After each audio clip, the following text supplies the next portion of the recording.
Akan jirtan alamanan sa'aan naman maatii waatiin kabajamtoota daawwattoota Oromiyaa Miidiyaa Niitoork Oduu Jawaar qabanii dhiyaanne sirriitti himna. Oduu wajjin ani Mohammad Fantaaleetiin.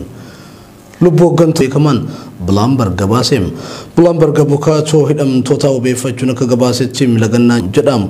Ogeessim seeraa yookaan abukaatoon hidhamtoota siyaasaa Kadir Bulloo Bloombergiif akka ibsanitti yeroo namoota kanaan baraaru dhumaatti jira waan ta'eef qaamonni dhimmi kun ilaallatu falaa fi waan maniim nyaata lagatan ammajjii 27 kaasetiin gaaffin hooggantoota kanneenii mootummaan hidhamtoota siyaasaa badii malee himne akka hiikuu fi waajjiraalee paartiilee mormitoota cufe akka banu dhiibbaa gochuudhaan jedham gabaasni Bloomberg.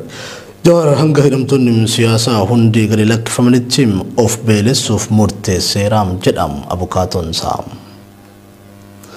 Oduu keenyatti aanu sosochiin jilli ministeera muummee Itoophiyaa Biyyi Ahmad dabalatee maqaa dhagaa bu'uuraalee misoomaa dhaabuu jedhuun Oromiyaa keessatti taasisaa jiran aadaa fi barchee yeroo filannoon dhihaatutti mootummoonni ofitti amanamummaa hin qabne raawwatanidha jechuun qeerroowwan Oromiyaa bakkoota garaagaraa irraa Oromiyaa Miidiyaa Niitoork dubbise himan. Abiyyi Ahmad dabalatee miti ana ministeera muummee fi ministeerri haajaa alaa biyyattii dammaqaa mokononii fi shimallis abdiisaa guyyaa kaleessaa godinaalee Oromiyaa lixaa keessaa qeellam wallaggaa horroo guduruu fi shawaa lixaatti dhagaa bu'uuraa daandii aspaaltii kaa'uu isaanii wal qabsiisuun qeerroowwan Oromiyaa yaada isaanii Oromiyaa Miidiyaa Niitoorkiif laataniiru. Akka qeerroowwan kunniin jedhanitti baroota mootummaa dabran keessa obbo Mallasaanis Hayilamaariyamis akkasuma abbaan duulaa pirezidaantii mootummaa naannoo Oromiyaa duraanii Muktar Kadiris yeroo filannoon gahu hundam Oromiyaa keessa bakkeewwan dadammaqiinsi jirutti maluudhaan dhagaa bu'uuraa misoomaa kaa'uun waan baratame ta'us yeroo filannoon darbamu dhagaan bu'uuraa misoomaaf kaa'ame sun caccabee baduusaa yaadachiisaniiru.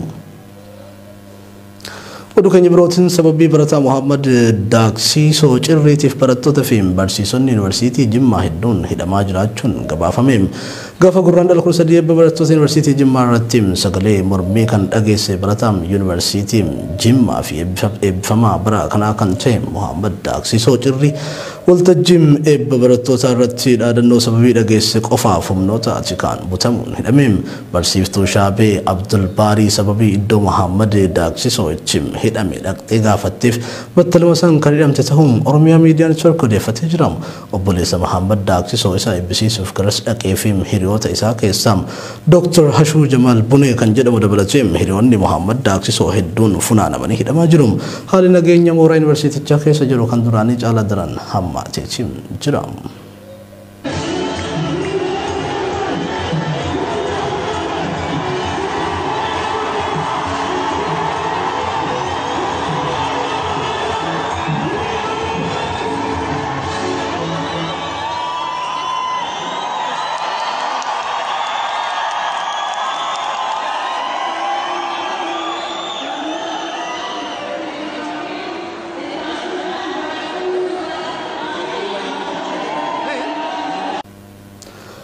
Hayyoonni manidhaatti ulfina saba isaaniitiif jecha nyaata lagachuun lubbuu isaanii sakkitti gaagaa jiran uummanni keenya taa'ee ilaaluu hin qabu jedhan qeerroon magaalaa Sulultarraa Oromiyaa Miidiyaa Niitoorkiif yaada isaanii laatan.